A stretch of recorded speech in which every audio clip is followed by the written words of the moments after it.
Hello दोस्तों, आज की इस कहानी में आप सभी का स्वागत है। मेरा नाम विमला है। मैं एक गरीब परिवार से हूँ। मेरी शादी भी एक गरीब किसान से हुई है। मैं गांव में रहती हूँ। मेरा पति गांव में ही खेती का काम करता है। मैं गांव छोड़कर नौकरी की तलाश में शहर में आ गई। मैं एक घर में नौकरी करती हूँ और वहीं रहती भी हूँ। मेरे मालिक और मालकिन बहुत अच्छे हैं। उन्होंने मुझे खाने के साथ साथ रहने के लिए अपने घर में जगह भी दी। मैं उन्हीं के घर काम करती हूँ और उन्हीं के साथ रहती भी हूँ। मेरी मालकिन बहुत अच्छी है। वह मुझे नौकरानी नहीं, अपनी बहन के जैसा प्यार करती है। मेरे मालिक और मालकिन बहुत ही नेक और उदार दिल इंसान है। वह हमेशा दुखी और उदास ही रहते हैं क्योंकि उनकी शादी को 10 साल हो गए और उन्हें कोई औलाद नहीं हुई। उन्होंने बहुत कोशिश किया लेकिन उन्हें औलाद नहीं हुई। शहर में काफ़ी अच्छे डॉक्टर को दिखाया, कई जगह से अपना ट्रीटमेंट भी करवाया, जादू टोने टोटके भी किए लेकिन कुछ फ़ायदा नहीं हुआ। मेरे मालिक को अपना खून चाहिए था, अपनी औलाद चाहिए थी क्योंकि वह अपने वंश को आगे बढ़ाना चाहते थे। उन्होंने मालकिन से कहा अगर औलाद नहीं हुई तो मुझे दूसरी शादी करनी पड़ेगी। हालांकि वे मालकिन से बहुत ज़्यादा प्यार करते थे। वे नहीं चाहते थे कि वे दूसरी शादी करें लेकिन फिर भी उनकी मजबूरी थी क्योंकि उन्हें औलाद चाहिए थी, वह भी अपना ही खून चाहिए था, इसीलिए वे दूसरे शादी करने पर मजबूर थे। मेरी मालकिन भी नहीं चाहती थी कि वे दूसरी शादी करें क्योंकि दूसरी शादी करने के बाद उनकी वैल्यू इस घर में कम हो जाती और मालिक भी उन्हें उतना प्यार नहीं करते। इसलिए उन्होंने अपनी तरफ से हर संभव कोशिश की कि वे प्रेग्नेंट हो सके और अपना बच्चा इस दुनिया में ला सके लेकिन उनकी सारी कोशिश नाकाम रह गई। उनकी हर कोशिश में मैं उनका पूरा साथ देती थी। वे कहीं भी जाती तो मुझे अपने साथ ही ले जाती थी। मालिक ने उन्हें पूरा आश्वासन दिया था कि वे दूसरी शादी करने के बाद भी उतना ही उनसे प्यार करेंगे जितना आज करते हैं। वह कभी भी अपनी दूसरी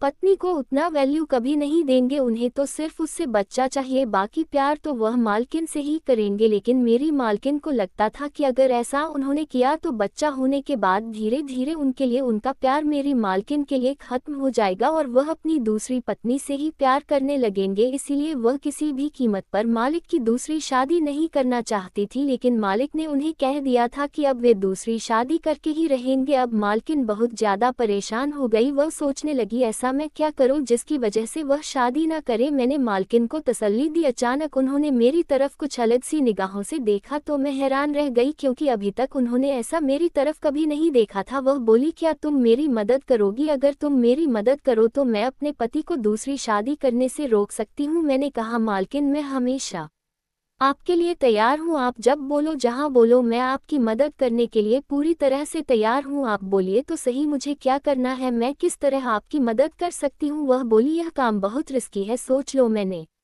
कहा आप बताए तो सही, मैं आपकी पूरी मदद करूंगी। फिर उन्होंने मुझसे जो कहा उसे सुनकर तो मैं दंग रह गई। मैंने तो सोचा भी नहीं था कि मालकिन के दिमाग में ऐसा भी कुछ ख्याल आ सकता है। वह अपने पति की शादी ना करवाने के लिए ये भी कर सकती है। दरअसल उन्होंने मुझसे कहा कि मुझे एक रात उनके पति के साथ गुजारनी है और उनका बच्चा पैदा होते ही मैं उन्हें उनका बच्चा सौंप दूं जिससे उनके पति को दूसरी शादी भी नहीं करनी पड़ेगी। उनका खून यानी कि उनका बच्चा इस दुनिया में भी आ जाएगा। मैंने मालकिन से कहा ये काम बहुत रिस्की है, आपने ऐसा कैसे सोच लिया? उन्होंने कहा मैं पूरी जिंदगी अपनी सौतन को बर्दाश्त नहीं कर सकती लेकिन एक रात के लिए किसी और को अपने पति के साथ बर्दाश्त तो कर ही सकती हूँ लेकिन पूरी जिंदगी कभी नहीं सह पाऊंगी कि मेरा पति किसी और के साथ रहे, इसलिए मुझे ये करना ही पड़ेगा। इस काम के लिए मैं तुम्हें 70 लाख दूंगी लेकिन तुम्हें मेरा बच्चा पैदा करने के बाद तुम्हें ये घर छोड़कर अपने गांव वापस चले जाना होगा क्योंकि मर्द की नीयत कभी भी फिसल सकती है। इसीलिए तुम इस घर में फिर नहीं रहोगी और ना ही दोबारा यहाँ आओगी। मैंने कहा फिर मेरा गुजारा कैसे होगा, मैं कैसे अपनी जिंदगी जीऊंगी बिना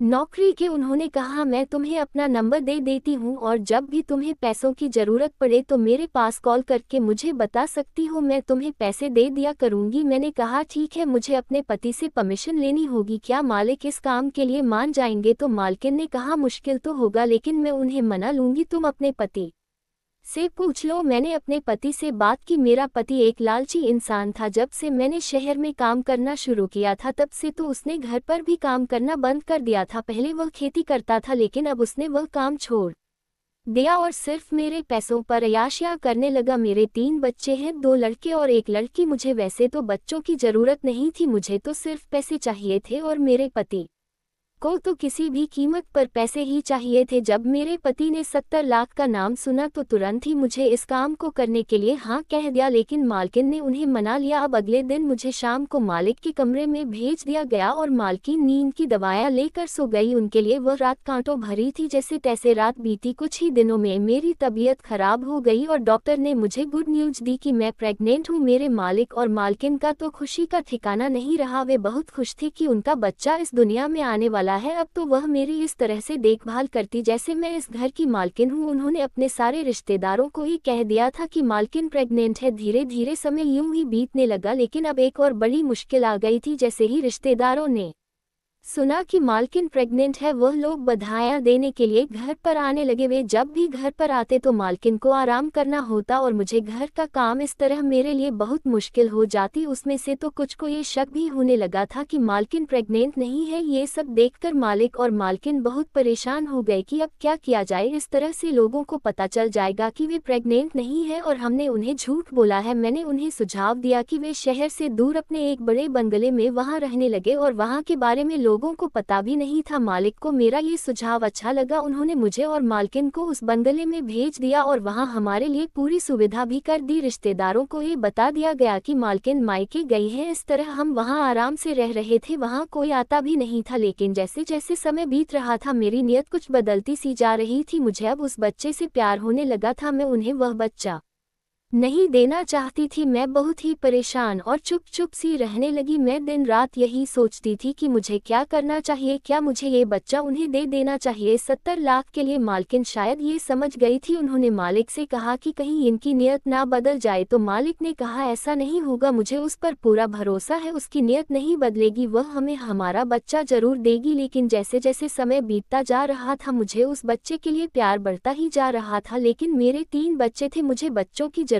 नहीं थी। लेकिन माँ तो माँ ही होती है, अपने बच्चे के लिए प्यार तो हो ही जाता है। भले ही इस बच्चे के पिता मालिक थे, लेकिन माँ तो मैं ही थी। 9 महीने उसे पेट में मैंने रखा। उसके दुख और खुशी को मैं बर्दाश्त कर रही थी। धीरे धीरे समय बीतता जा रहा था। मालिक मालकिन मुझे समय समय पर मैं बहुत हिम्मत करके अपने मालिक और मालकिन को धोखा देकर घर से भागने वाली थी। लेकिन जैसे ही मैंने घर से बाहर कदम रखा मुझे मालिक और मालकिन की वह सारी बातें याद आई। उन्होंने मुझ पर कितना एहसान किया है, मुझे रहने के लिए घर दिया, खाने के लिए खाना और वह सब कुछ दिया जिसकी मुझे जरूरत थी। आखिर मैं उन्हें इस तरह धोखा देकर कैसे जा सकती हूँ? मैं कितनी स्वार्थी हो गई हूँ। मैंने जिसका नमक खाया आज मैं उन्हीं को धोखा देकर जा रही हूँ। मेरे मालिक और मालकिन पर क्या बीतेगी? उन्होंने तो पूरे रिश्तेदारों को बोल दिया है कि उनका बच्चा इस दुनिया में आने वाला है और मैं उन्हें धोखा देकर जा रही हूँ। मेरे मन ने मुझे ये करने से मना कर दिया और मैं घर वापस आ गई। जल्द ही मेरी डिलीवरी की डेट आई और अस्पताल में मैंने एक प्यारे से बेटे को जन्म दिया। मैंने उस बेटे को मालिक और मालकिन को सौंप दिया। अपने वादे के